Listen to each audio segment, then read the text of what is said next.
जोहार गे गाते को तेहना वीडियो रेदो उनकाना टॉपिक रिबुन गालमारावा जहां दो दिसम रेन होर सेता कोन अयुब हबी को दर बड़ाय काना ओना दो हुयुक काना आर्थिक सरेगे आर्थिक लगी दिसम होर दुकु दर बड़ाय काना जहां होर दुकु किसान चाबा काना आर जहां होर दुकु रेंगे नाचार चाबा काना उयहर हिजुआ खासकर झारखंड रेन आदिवासी सामाजिक ते धार्मिक ते आर्थिक ते आर राजनीति तेबु रेंगे नाचार चाबा काना बांग बुझेव कारण ते झारखंड दो अडी किसान दिसम काना खनिज संपदा अडी सांगे मेनाआ मेन गानोआ पूरा भारत दिसमे चलाव दाड़ियाआ झारखंड दिसम रेदो 43% खनिज संपदा नामोक काना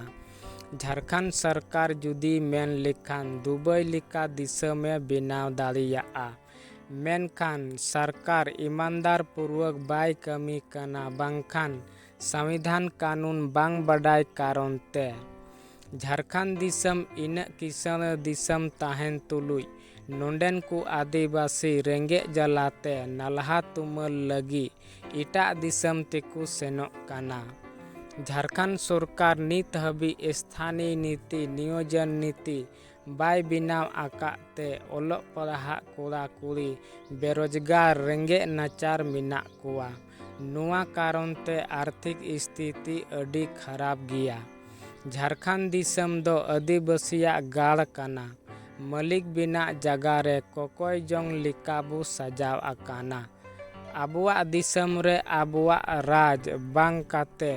आबुआ दिसम रे दिकुआ राज बिनाव आकाना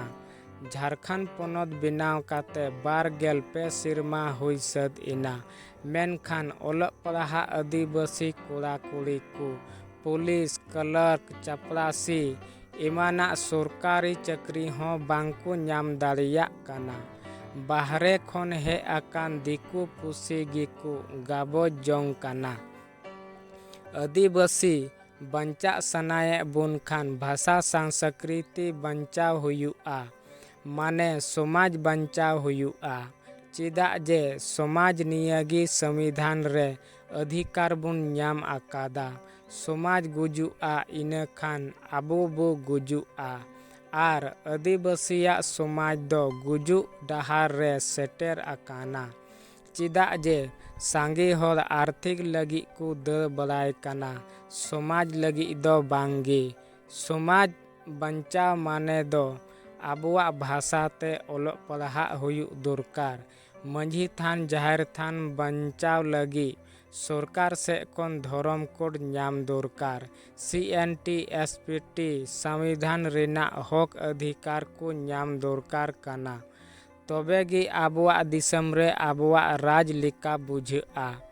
हक आइदर हुंडा जुलू नाम लगी जहां नेता पार्टी संगठन आदिवासिया भाषा संस्कृति बंचाव रिया ए रोड़े काना सही कमीदा उनीगी गोड़ो दरकार काना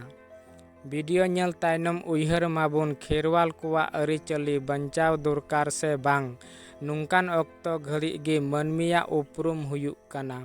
आसो अइन तेहना वीडियो रे नपाय पे बुझेव केदा सनाम को जोहार।